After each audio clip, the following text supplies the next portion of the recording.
Bob DeSena, my friends, is the CEO of Council for Unity. I've been involved with Council for Unity for 50 years. Bob is an amazing guy. What Council for Unity does is they go into prisons, they go into schools, they go into communities, and they reform people who are violent, sociopathic killers, violent people, and they turn violent gang members into a band of brothers. It's just so amazing. And I've seen the good work he's done. I've seen the work he's done in prisons. I've seen the work he did in my community. Just a little bit of background. I was back in the 1970s, a very young man. And in my neighborhood, Bensonhurst, Brooklyn, there were riots breaking out, racial riots, because a federal judge ordered school busing. And they had African-American kids coming into white schools, and there was absolute chaos. Bob was one of the guys that stepped in and created a very peaceful situation. He did amazing work. So, Bob, say hello. Hello, everybody. Could you share the story behind Council for Unity? What inspired its creation, and how has its mission evolved over the years? Well, Dave, they call Council for Unity the program of miracles, and it probably should have never happened. As you said, in the 70s, there was a court order basically to ensure that schools would be integrated. The problem was, up until that point, every community in New York City school system had their own, they had a school that reflected their demographics. And most of the communities were monocultural. Once they started to bus in minorities to integrate schools that had predominantly white populations, a big problem occurred because nothing was put in place to prepare schools for the assimilation that was about to come. So, as you mentioned, especially in Bensonhurst, there were riots, there was a lot of violence and assaults, and we were facing a full-blown crisis. Most of the strategies at the time didn't work. When I was a teacher at John Dewey High School, when this problem began to rear its ugly head in our school, I was recruited to basically see if there wasn't some way to get out of this pit. So I recruited 6 gang leaders who represented the different demographics that were in conflict. They were not happy when I brought them together. They were basically in a room with their enemies instead of their friends. So you can imagine the effort that took to create some kind of a commitment. But basically, I empowered them not only for their own safety, but for the safety of the school, and got them to agree to work with me for 1 year. And if it didn't work, then obviously we would have had to disband. A miracle happened. Within the course of a year, these contending leaders ended up becoming a band of brothers. The violence in the school stopped, and it also had a huge impact on the community. Now, what's the significance of this? For 200 years, America has been struggling with issues of racism and hatred of immigrants. The best we've come up with is to create laws that kind of mandate that somehow we learn to respect one another, respect our differences. It hasn't worked, as we know. Now, when this group, these 6 leaders formed Council for Unity, they made a statement that this problem that's been affecting America for 200 years stops in this place, in this time, not by some mandate or by some law, but by their agreement to end it. That was profound because it hadn't happened anywhere else in the country. So from that, the Council for Unity evolved and we began to recruit. Eventually, the Department of Education called us downtown, asked us to create a curriculum. So we went into many violent schools, 8 high schools in the beginning, turned them all around just like John Dewey, and then we spread to elementary and middle schools. Then eventually through the Boys and Girls Club of America, we spread all across the country. Then we began to also expand into other areas like correctional facilities, police departments, communities. Council for Unity became this holistic model that engaged schools, communities, law enforcement, and corrections, with a very vigorous plan that Counsel for Unity ex-offenders would find employment and be helped by the community so they wouldn't go back to prison. That was an amazing template. That's where we are now. I know you worked in a correctional facility, and I want to focus on that for a second. You worked in the Suffolk County Correctional Facility, and that's just such an amazing story. They were on the verge of a riot. You had opposing gangs, you had the Bloods and the Crips ready to kill each other.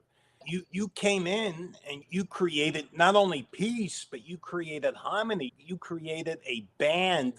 I'll say a band of brothers. You created unity between some very violent people in a prison that was about to explode. It was one step away from exploding. Tell me about that, please. Well, we don't want to get into hyperbole, Dave, or too much drama here. The truth is that the gangs in the prison were engaged in violence.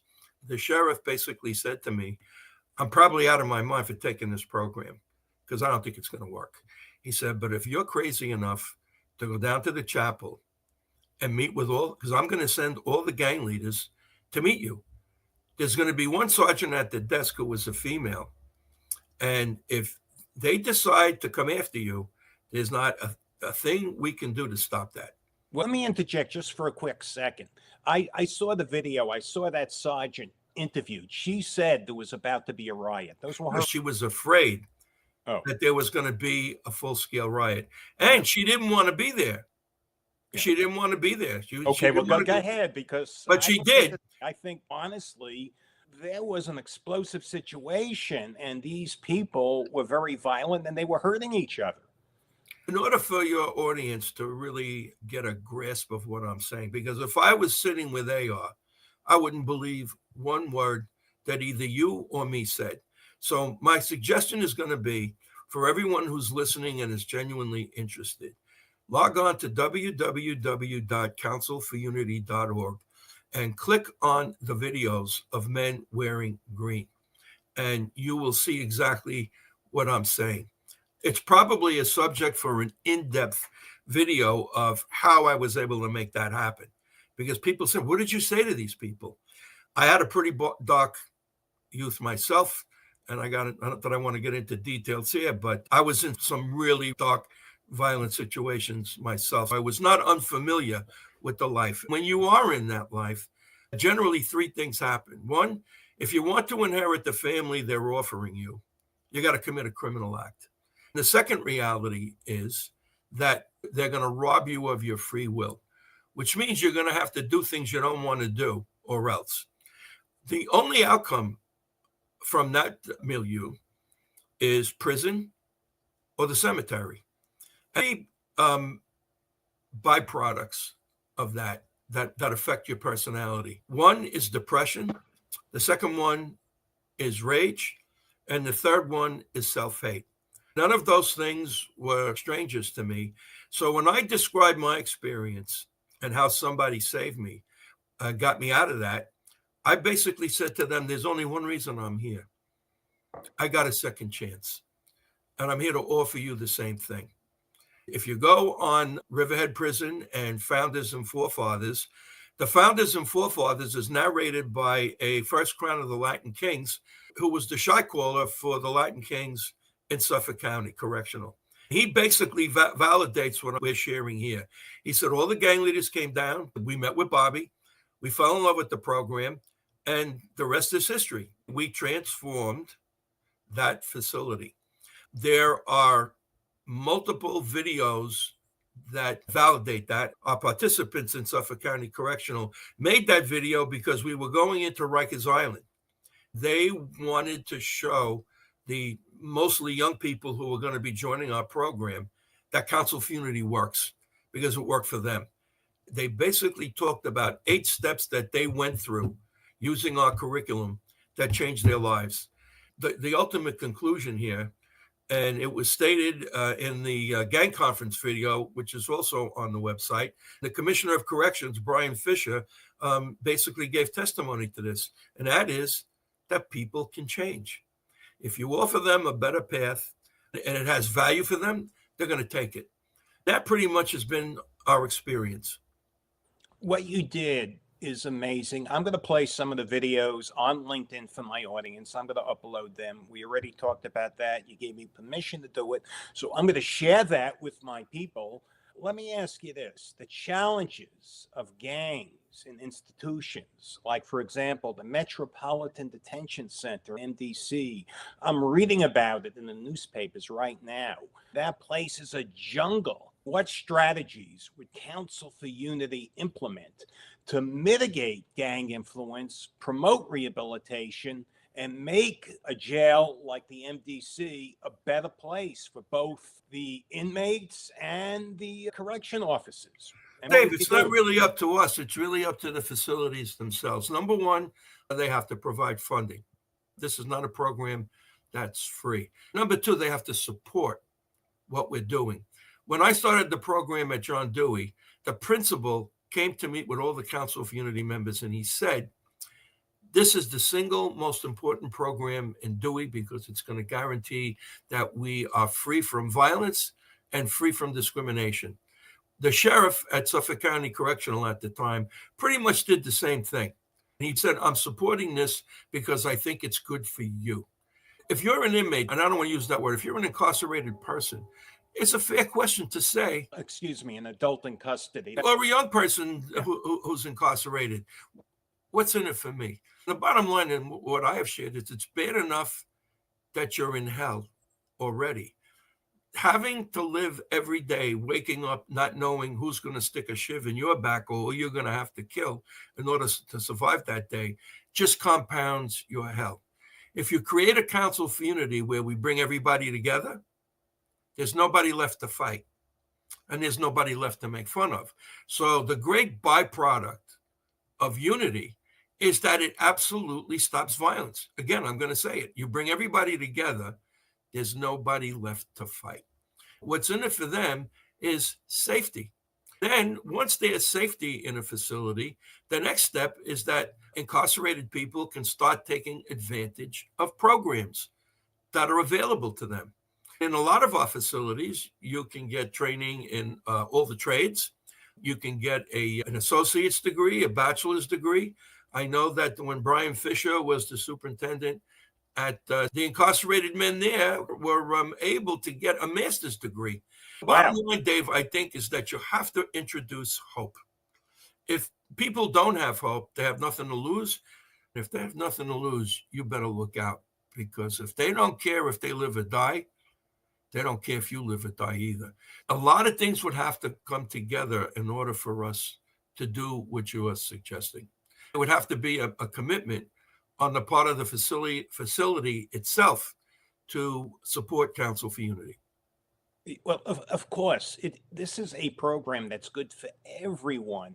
Let me just say that I'm very familiar with what you've done. I supported your organization, not only with money, but with individual mentorship. You know, as you know, I used to, go to your events. I used to mentor gang kids. I was involved hands-on, and I was involved financially. But for people that don't know what you've done, you mentioned Bryan Fischer. He was the commissioner of corrections in New York State, which is one of the largest correctional.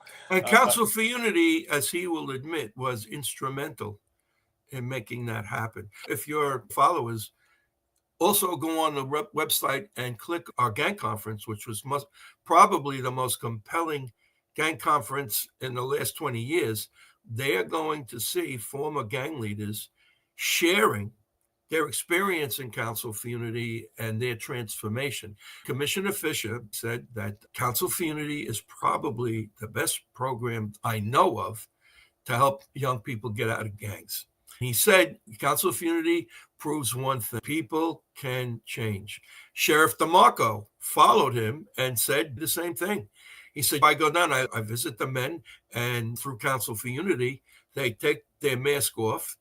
They rid themselves of the hard, cruel facade that they've been living behind and become human and become vulnerable. He said when they're able to do that and become authentic, a lot of them actually break down and cry, maybe for the first time since they've been children. This is what this program does. It restores you to your humanity. It gives you hope that if you learn how to make relationships work, if you become collaborative with other people that are in your situation, everything is going to change. You're going to change, and the institution you're in is going to change right along with it. Bob, could you recount a particular instance where the council's intervention led to a significant positive change in an individual? Tell my audience the story of Stagger Lee. I think they'd want to hear that. I think I can bring one even a lot closer. And that person was, I'm not going to say the illegal activity that he was involved in, but he and his partner were making about $16,000 a week. I'll let your followers use their imagination. I'm sure they know.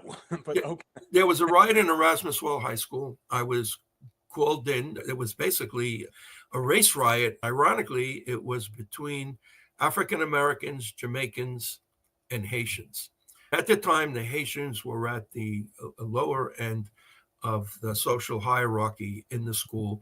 A conflict broke out between a Haitian and a Jamaican, which led to a full-scale explosion in the school. I met with 85 of the participants who had leadership and were involved in that conflict. I spent 3 days with them. Then I offered them a choice of being able to stop this by joining Council of Unity. They all did. These two young entrepreneurs who were involved in what we all know they were involved in, Okay, came involved, and one of them works for me. He was asked, he and his partner, because I was paying them as consultants, and maybe this will be a telling underlining of what this program does. They were speaking at a conference of women, mothers, who lost their sons to gang violence. And as they were explaining their involvement in Council of Unity and how much money they were making, one of the mothers said, I don't understand this. You were making all that money and you gave it up? I got one guy a job in the United Federation of Teachers, and the other guy worked for me. And you gave all that money up for something that was a lot less? Why? I never really asked that question either. I was as curious as this mother was. They looked at each other and they looked at this woman and they said, because the Council for Unity made us want to live. That street corner that we were running comes with a death sentence. You're not going to keep it long because if it's lucrative, others want it. Giving up all that money to have a respectable job helping people was worth more than all the money we were making. That was their answer. Council for Unity made us want to live. I know the good work you've done, and I know one of the stories. I think my audience also would love to hear the story of Stagger Lee, because you told me that story, and I just think it's great. So... It's kind of funny, too. I'm not going to give you his real name, but... Don't, please. No. Stagger Lee was one of the OGs, one of the original gangsters who founded the Crips in L.A., and that goes back quite a long time. So powerful guy, right? He was huge. He ended up in Suffolk County Correctional, and Sheriff DeMarco wanted him in Council for Unity. One of the officers who was in charge of security said he's never going to join Council for Unity. I was asked to come up to the facility on a Thursday night, and they brought Stagger Lee down, and he was in an office right off the chapel. They had 5 big correctional officers out there, anticipating that there might be some physicality between me and him. I walked in, he's sitting down, and I looked at him and I said, you must be really scared shit of me to have 5 cops out there to protect your ass. Well, he laughed for about 5 minutes and told me I was crazy. We began to talk. I shared my journey, which was pretty dark. Talked about how I crawled out of the street and into some even darker stuff down in Little Italy, and basically told him that I was restored to my humanity. And this guy that was in charge of security kept asking him, hey, Stag, you want to go back? He said, no, I'm good, man. I'm good. Half an hour's over. He looks at me and he goes, I've been waiting for something like this my whole life. I said, I can introduce you to our circle right now. All of my exec board members who had a similar past, but not as dramatic as Staggerly, were meeting in the law library. He had everybody in that facility scared to death.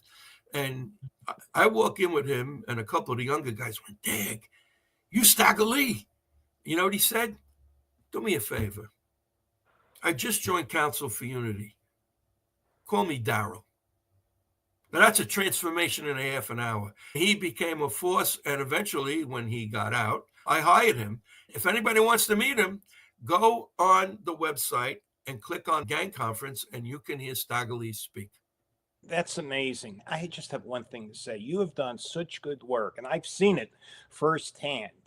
And I've introduced your program to some pretty big people in the federal government.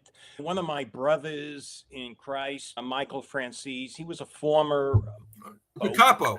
Yeah, and he became a born again Christian, and he speaks very well. I attend his Bible studies, and he offers his services free of charge to help to talk to gangs and to silence. When I offered your service, there was silence. Why aren't people in government listening? Why isn't the Federal Bureau of Prisons, for example, listening and implementing your strategy? I haven't got a clue. Maybe they don't want to empower people. Listen, Dave, a lot of prisons today are private, and it's in their interest to retain because it's money. It's money. Bryan Fischer tried to close 3 correctional facilities in New York State, roundly defeated by elected officials because those facilities in those small towns upstate New York employed literally hundreds and hundreds of people. The prison is an economic base. You've got people who catered to the prisons and food, linen. To close that, in the mind of a lot of elected officials, create economic hardship. I don't see it that way. I don't either, but that's what it does. I don't know what the reason is. I know that for a period of time, we were funded in Rikers Island. We were funded in Brookwood Juvenile, upstate New York. We were volunteering our services in Sing Sing. And we were funded in Suffolk County Correctional. My guys from Sing Sing joined this rehabilitation through the arts, and they wrote a screenplay called Sing Sing. And 2 of my guys, Sean Dino Johnson and Divine G. Whitfield, Divine G wrote the script. That movie is up for 3 Academy Award nominations. Here are 2 guys who came through Council for Unity and rehabilitation through the arts, who are getting the message out that people behind bars are reachable, can change their lives, and can become assets to society if we put the proper steps in place to make that happen. Dave, I can't answer your question. Somebody else is going to have to answer it. I don't know why. I know what we can do, but for whatever reason, nobody's knocking on our door. And here's the scary thing. If all of them were watching now, they would say, that guy is out of his friggin' mind. I don't believe a word he said. However, thank God we've got the website, because they can hear out of the mouth of major gang leaders how the Council for Unity has changed their lives. It's there. And I barely speak. They're the ones that are doing the narration. If you really want to address this issue, invite your followers to knock on doors. Have them go on the website, witness what I'm sharing with you, and do something. I will be sharing some of your videos. I've shared them already. I'm going to share them again. Let me ask you this. Hypothetically, if the Council for Unity was called upon to transform the Metropolitan Detention Center in Brooklyn, and you're right there in Brooklyn, that's a facility that, as I said, is notorious for its gang-related issues and the challenging conditions. What steps would you take to initiate change? And what would you do to foster a safer and a more rehabilitative environment? What would you do? What we've been doing, what we've done in the past. There's no magical bullet here. The facility has to basically say, we are bringing in a new program that can have major impact on your lives. Council for Unity is in a position where if you join it and you become part of a reentry program, they will help you. Number one, the first thing we would do really is show them those videos where they're looking at men in green who took the council journey and are basically speaking to them about how this program changed them. Because I walk in there cold, I know what I have to say, but I don't look like them, no matter what my background was like. When they witness, one of my guys did 40 years. When they witness people who've gone through this program and say it has literally transformed their lives, that's credibility. That would be the first step. And after that, we'd implement our amazing Dragon Slayer curriculum. By the way, that curriculum, which is a myth, where the dragon is a metaphor for all the things that block you. So to become a Council for Unity member, you have to face your dragon and you have to overcome it. What I used to tell the guys in my circle in Suffolk County Correctional, and as an impetus to change, I said, a correctional officer did not drive you to this facility. Your dragon did. If you don't face that dragon, he's going to keep driving you back. You have to make a decision. Either the dragon is going to drive your bus or you are. If you decide that you are, then take the council journey, because we will empower you to make that possible. That's basically the groundwork for what we would do. Let me ask you this. What drives you personally in this work? Oh, God. Reclamation. I know you're born again. I was born again through world mythology, which is more of a spiritual rather than a parochial journey. But a guy in my darker days saved me. He ended up committing suicide, which killed me. He was the toughest guy I ever met. I adored him. And I'll share one really dark experience that I had with him that may even relate to what happened to you when you found God. He and I both shared a sensitivity that we had to hide, because when you're in that life and you show sensitivity, you're dead. The only way to compensate for that sensitivity is to be twice as violent and twice as hardcore. Nobody sees through those cracks in your psyche. He confided in me, and I certainly confided in him. He's about 10 years older than me. I'll just share this one episode because it was probably the darkest moment in my life. And I think a lot of the guys I speak to could relate to it. It was like 3 o'clock in the morning. In this joint we hung out with, and we're both drinking heavily. He says to me, I want to ask you a question, and I want you to tell me the truth. Do you believe in Christ? I said, what? He said, I'm going to ask you again. Do you believe in Christ? I said, I guess so. Why? And listen to what he told me. He ain't never coming down here. He ain't never going to show up. We're the damned and we are the abandoned. And somebody's got to get the hell out of here. And I think it's you. I said to him, you're out of your mind. Because at that time, I had no confidence in myself. And I was on a very bad track. But when he died, when he killed himself, and I got his name. His street name was the Basil, after Carmen Basilio. And I had pretty good hands. So former mob guy, or No, he was a middleweight and a welterweight champion. Oh, okay. He wasn't a mob guy at all. Oh. And when he died, I got his name. I was the Basil. That changed my life. I wasn't listening to him so much when he was alive, but after he died, it really scarred me very badly. The only way I could respect him was to do what he wanted me to do. That was get an education and come back.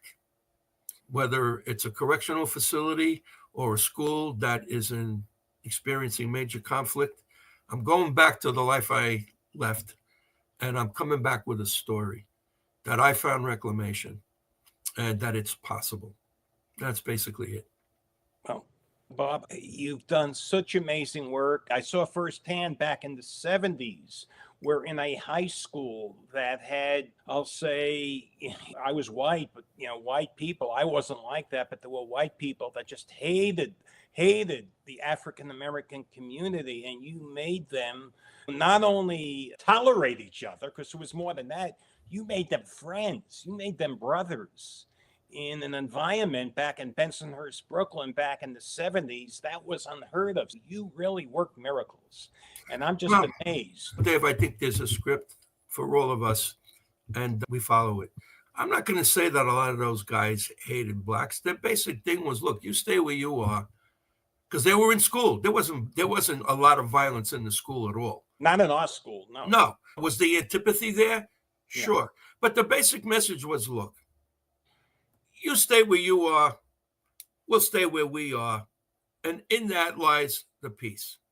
The problem is that when groups are not interconnected, number one, they form very negative perceptions of one another because they don't get any other perception other than what they see in the media or what they see in the movies, where Italians are stereotyped as gangsters. African Americans are horribly stereotyped as drug dealers and are promiscuous and all that stuff. Latinos, the same thing. We live in a culture where all of our ethnicities and races are terribly stereotyped. In order to change that, you bring people together. So when everybody was in Council for Unity, they were learning the positive things about each other's culture. Out of that came a sense of a common humanity, which is basically the answer to this planet. Read the news. We still haven't been able to get to that point of realizing that unity saves this planet, it stops violence, and it stops discrimination. And we've got leaders out there who are insane in terms of fomenting violence, fomenting war, demonizing other cultures. And that's why I am witness to the opposite of that, because I'm in Council for Unity. I see every day what the world needs to become. That's what keeps me going. Council for Unity is what the world needs to. We have over 130 cultures in our network, and they're united as a single family. The tragedy is that we're basically relatively limited geographically. We should be all over the country. And at one point, we were in the Republic of Moldova, and we were in Nigeria as well, because we had people from those areas who were visiting here. In fact, if you remember, you actually funded Council for Unity in Moldova. Yes, I do. That was in the early 2000s. To come to America to participate in our induction. Well, that's what my company did. And if I could just tell my audience, this is a very shameless self-promotion from my son. But anyone that does a solar energy project or buys a BESS system, that's a battery energy storage system, through my son's company, he's going to donate 3% of the profits to Council for Unity, another 3% of the profits to my church.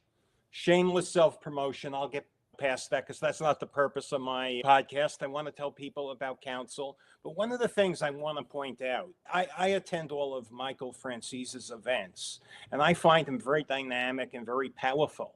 He's a good guy. He makes the point. This is a sticking point with me. The government is not listening, and I'm praying because we have a new leader. We have Donald Trump, and he's very disruptive, hopefully disruptive in a good way. And he has the balls to do things, hopefully, that will propagate change, because I don't understand. You're right there in Brooklyn, okay? And one of the most violent prisons, one of the most gang-infested prisons is the MDC in Brooklyn, and they don't do anything to stop it. Jeffrey Epstein, I believe he was murdered. Supposedly it was a suicide. Yeah, right. I don't believe that, but that's another subject. There's so much violence going on at that place. There's so much violence going on everywhere. Unfortunately, we are a very angry people at this point in our history. If Donald Trump seriously wants to bring change to the country, he's got to be a unifier instead of a divider. I don't care how many changes he makes. If half the country hates him and all of his supporters hate that other half, there's an old expression: a house divided against itself cannot stand. The leadership in this country has got to find common cause and common ground, tone down the rhetoric, start working on things that support a common good. If he does that, he'll go down as a great president. You take a quarter out and you turn it over, and it says in Latin, which supposedly signifies what the country's supposed to be. It's redeeming. It says e pluribus unum, out of many, one. That's what's supposed to be happening. Right now, that's not happening. The Council for Unity is probably the closest I've ever been to America on paper, because we reflect e pluribus unum. We have Republicans and we have Democrats, and we have conservatives and we have liberals in Council for Unity. The difference between us and the government is that even though our members have differing ideas on how to solve problems, they agree on one thing. We have to stay in the family and we have to work towards a common good. We are really the barometer, unfortunately, but it's not going to happen, for others to look at, because if they follow us, they're going to get a different country and a different world, because it's going to be one based on tolerance and common cause. The common good is everything. You have to support legislation, programs that promote the common good. You promote the common good, you get everybody involved. That's what you guys are doing. That's what you guys are doing, Bob. Well, unfortunately, it's on a very small stage, but it's significant. It's powerful. But maybe podcasts like this can lead to people demanding that Council for Unity come to their schools or to a correctional facility, because with that comes change.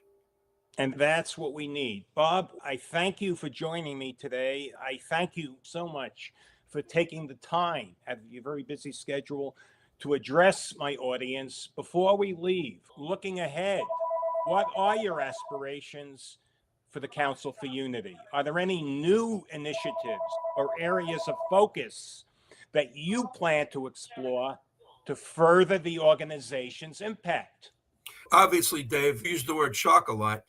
If a shark doesn't move, it dies. We are very aggressive in marketing the program, in board recruitment. IBM just made a major commitment of key personnel to volunteer to strengthen our operation. We are expanding. We've gone into some new schools. I'm pretty happy. The council is a dynamic that will always keep going forward.